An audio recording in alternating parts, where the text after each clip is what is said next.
하나님의 평강과 축복이 오늘도 이 새벽에 여러분과 함께 하시기를 주님의 이름으로 축원합니다. 오늘 베드로전서 4장 1절부터 19절까지 말씀으로 근신하여 기도하라, 근신하여 기도하라, 이런 제목으로 말씀의 은혜를 나누고자 합니다. 신앙생활을 하면서 우리는 예수님처럼 산다는 것에 대해서 아주 불편하게 생각합니다. 예수님처럼 산다. 그러나 이런 우리의 생각은 근본적으로 잘못된 것입니다. 만약 우리가 예수님처럼 산다는 것을 불편해한다거나 나는 그렇게 살 수 없다고 생각한다면 우리는 그리스도인이 아닙니다. 제가 누누이 말씀을 드리지만 저와 여러분이 신앙생활하면서 내 마음에 원수가 있다거나 누군가를 용서하지 못하고 있다면 우리의 신앙은 잘못된 것입니다. 예수님은 마태복음 5장 44절에서 이렇게 말씀하셨죠. 나는 너에게 이르노니 너희 원수를 사랑하며 너희를 박해하는 자를 위하여 기도하라. 나의 원수를 사랑하라. 나를 박해하는 자를 위하여 기도하라. 이것은 주님의 명령입니다. 그러므로 내가 죽어야 하는 거죠. 우리가 주님의 말씀에 순종한다는 것은 마치 산모가 아기를 낳기 위해서 자신의 생명을 거는 것과 같이 우리가 그렇게 살아야 된다는 거죠. 내 생각과 의지로는 순종하기 어렵습니다. 그래서 우리가 끊임없이 주님 앞에 나와서 기도하는 것이고, 주님 내 힘으로는 할 수 없습니다. 주님이 도와주십시오. 주님의 도우심을 구하게 되는 것입니다. 내가 죽은 사람은 예수님의 말씀에 이유를 달지 않죠. 100% 순종하게 됩니다. 오늘도 이 하루를 살면서 저와 여러분이 주님의 말씀에 순종하며 살게 되기를 주님의 이름으로 축원합니다.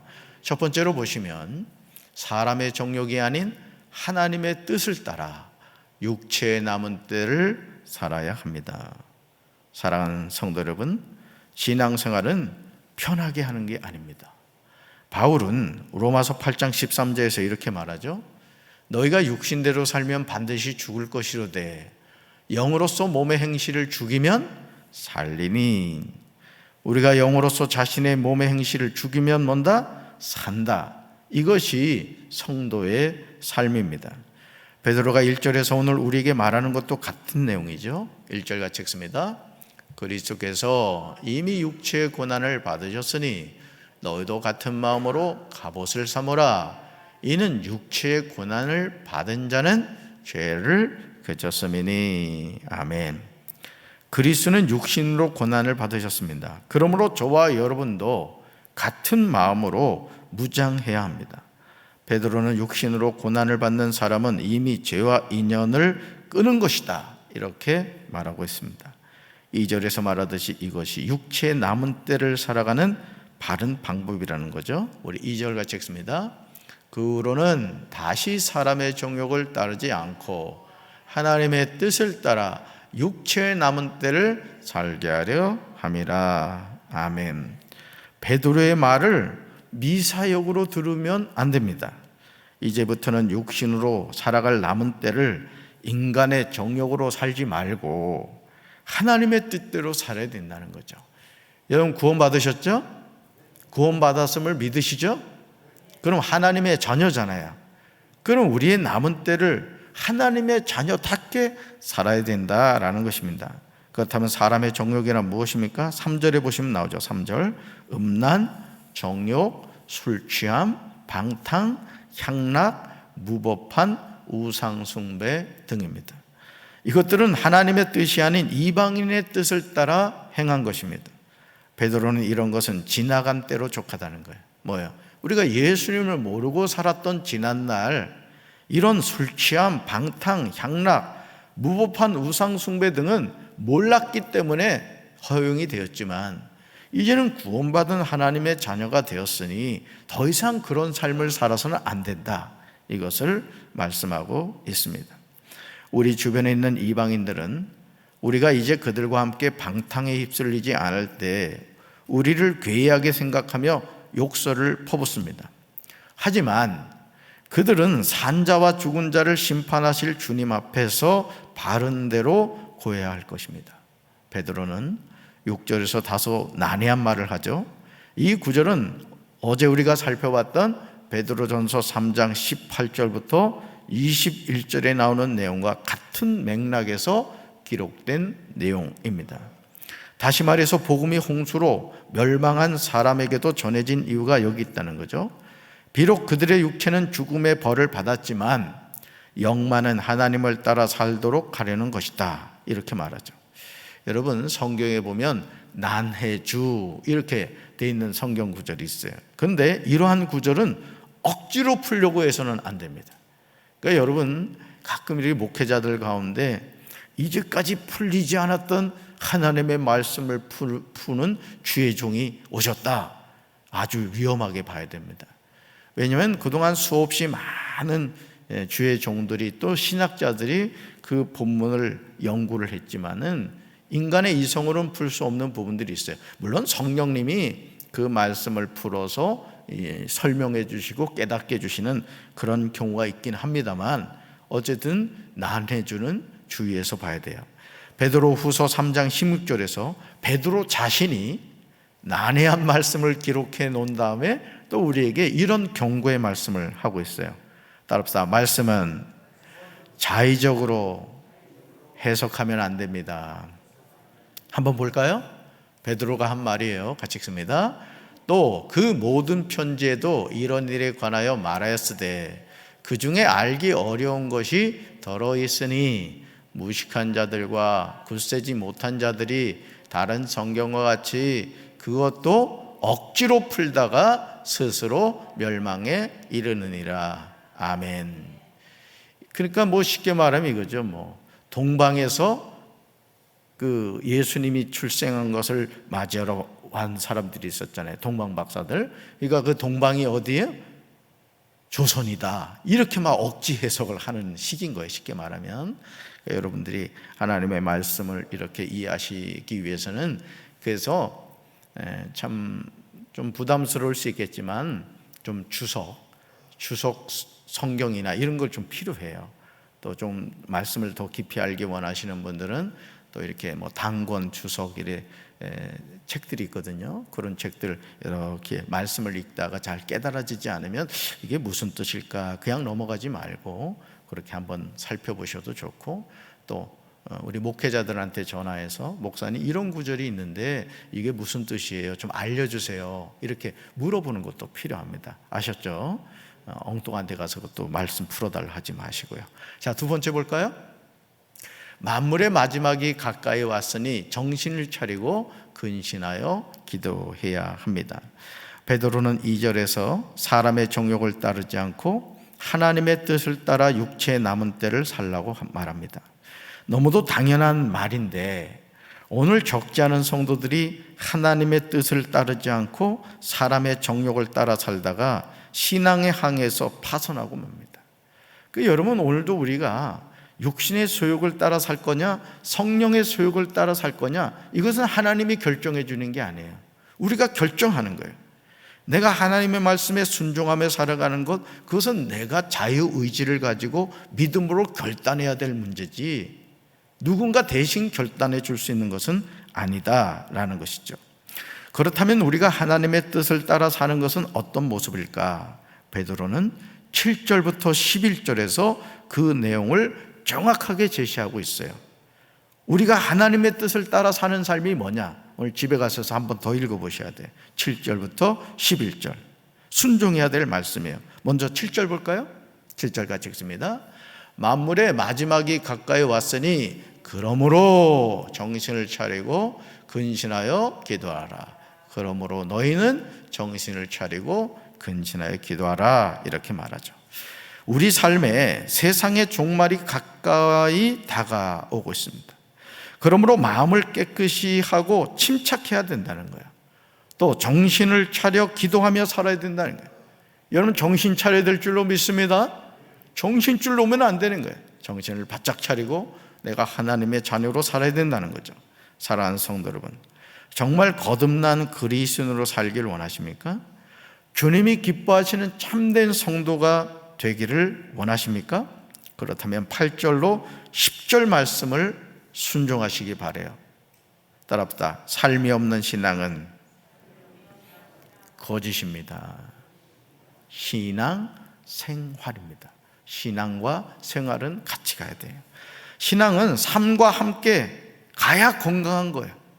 자, 말씀 한번 볼까요? 같이 읽습니다. 무엇보다도 뜨겁게 서로 사랑할지니 사랑은 허다한 죄를 덮느니라. 서로 대접하기를 원망 없이 하고 각각 은사를 받은 대로 하나님의 여러 가지 은혜를 맡은 선한 청지기 같이 서로 봉사하라. 아멘. 하나님의 자녀들은 무엇보다도 서로 뜨겁게 사랑하며 살아야 돼요. 사랑해야 된다는 거예요. 불평 없이 서로 따뜻하게 대접해야 합니다.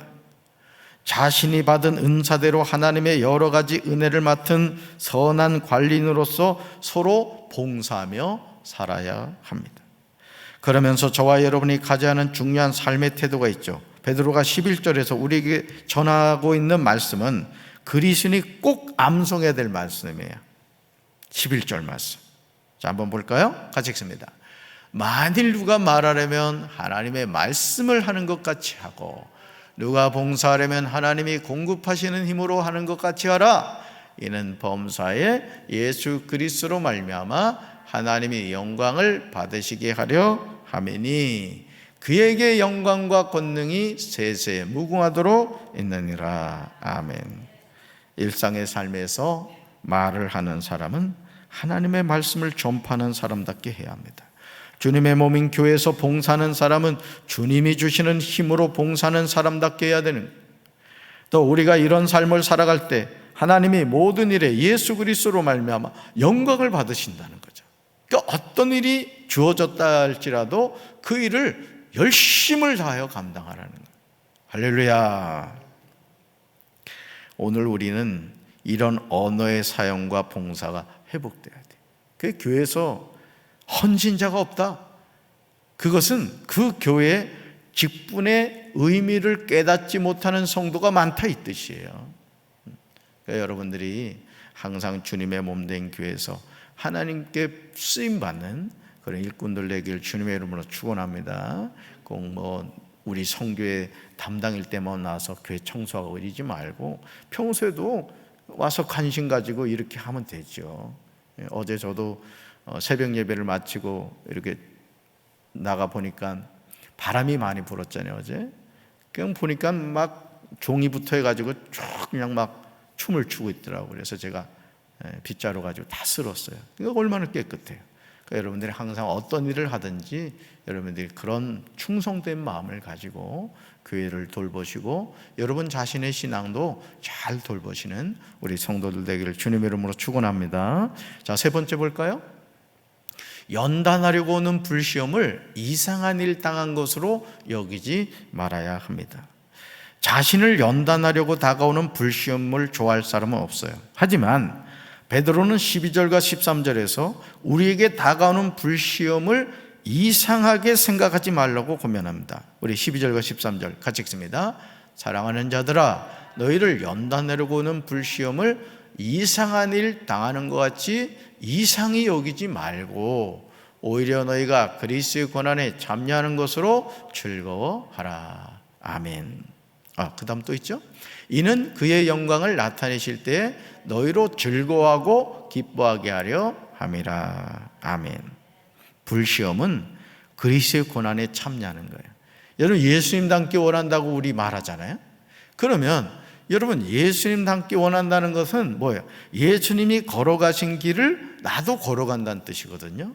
근데 여러분 예수님이 걸어가신 길이 황금길입니까? 고난의 길이거든요. 고난의 십자가를 지셨기 때문에 십자가에 못 박혀 돌아가셨기 때문에 부활의 영광이 주어진 거예요. 오늘도 우리가 신앙생활 한다는 게 뭐예요? 고난이 없는 여러분 부활이 어떻게 있습니까? 십자가가 없는 부활이 어떻게 있을 수가 있어요? 그러니까 내 삶에 고난이 다가올 때 우리가 어떤 생각을 해야 돼요? 이것은 하나님이 주신 상급이 있구나, 하나님이 기뻐하신 축복이 있구나, 이렇게 생각하시고 그 고난의 때를 믿음으로 잘 이겨내는 우리 성도들 되기를 주님의 이름으로 축원합니다. 자, 불시험을 통하여 그리스도의 고난에 참여하는 사람들은 그리스도가 영광스럽게 나타나실 때에 기뻐서 뛰며 즐거워하게 될 것이기 때문이죠.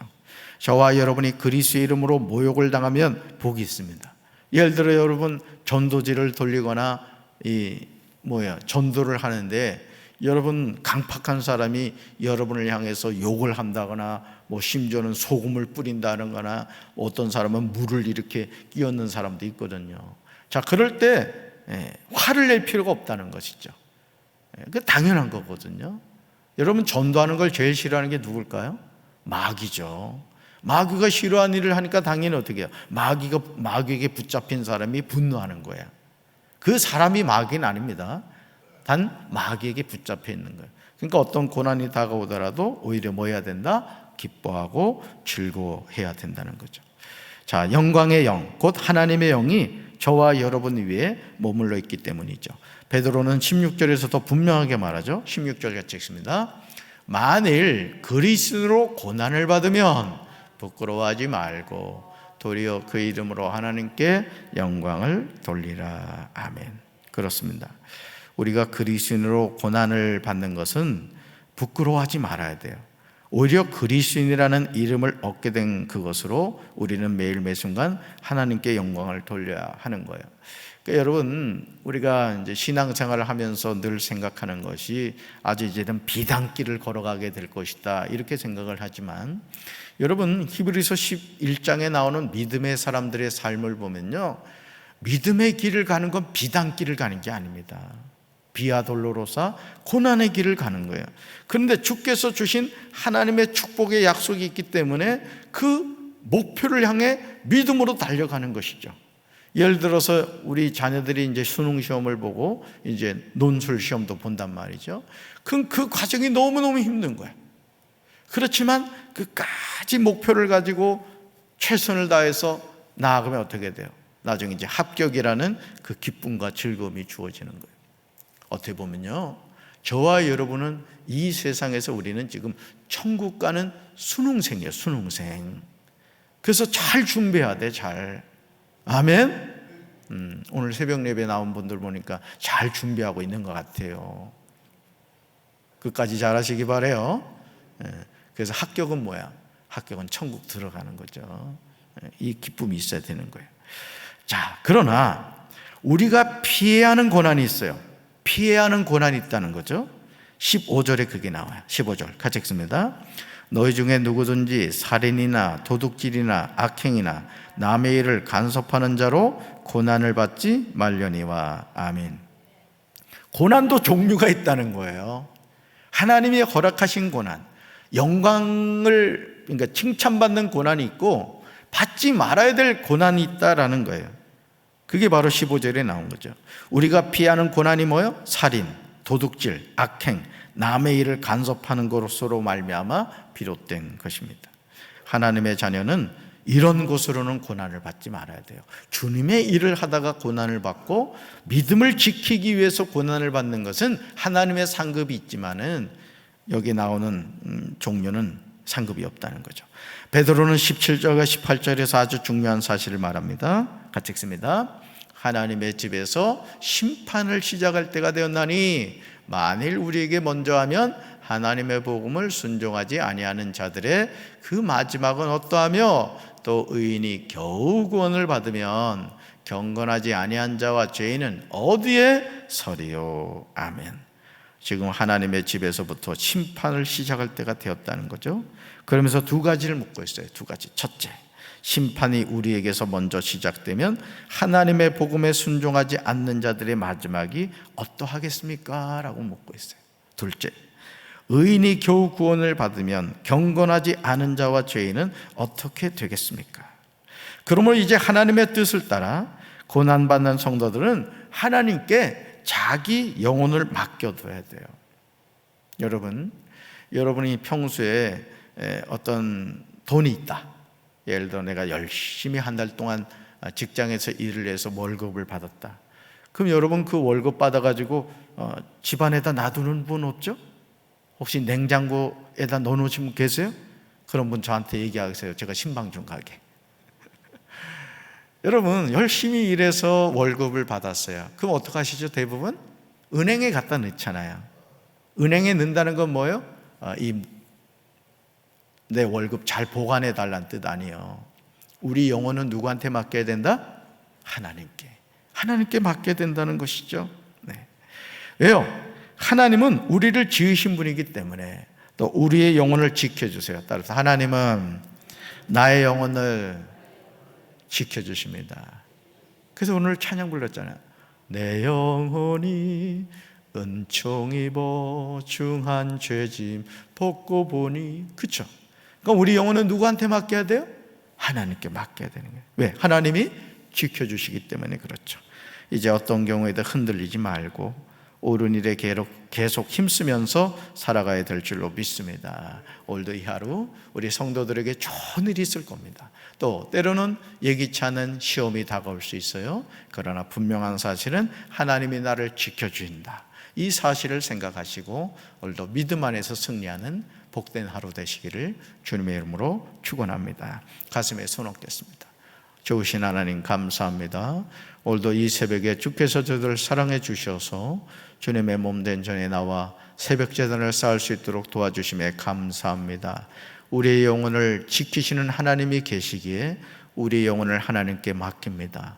오늘도 이 하루 살아계신 하나님과 동행하는 복된 한 날 되게 도와 주옵소서. 수능 시험을 보고 논술을 준비하고 또 여러 가지 준비하는 우리 수능생들이 있습니다. 또 취업을 준비하는 우리 자녀들이 있습니다. 그들의 앞길을 하나님께서 지켜주셔서 축복하여 주시고 마음의 평안으로 함께하여 주옵소서. 오늘도 우리가 믿음 안에서 기쁨과 소망 가운데 승리하는 하루가 되게 하시고 오늘도 사랑의 카페 전도대를 통하여 생명의 복음이 전해질 때 택한 하나님의 백성들 만나게 하옵소서. 구원받게 하옵소서. 예수님의 이름으로 간절히 축복하며 기도합니다. 아멘.